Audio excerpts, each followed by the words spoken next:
Vull viure, el que significa no saber arreglar interruptors, ni canviar manilles de portes.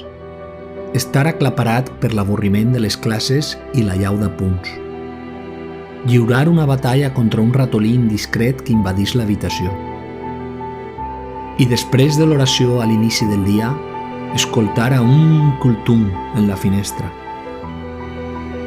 Significa endevinar la vida de les xiques pel traç precís i esmolat del cajal. Cometre pecats que requereixen el perdó diví i entropeçar amb fracassos culinaris. Significa alimentar un amor crònic per les olors de les cases, les parets emblanquinades i el diàleg amb les roses del balcó. Vull viure, vull escriure cartes a una estimada real, no com faig ara cada dia. Regalar-li un quadern amb la finalitat d'anotar les ones que s'inclinen en la vora als peus de dos amants. I els besos desitjats mai consumats, convertits en herba i roses al llarg dels carrers.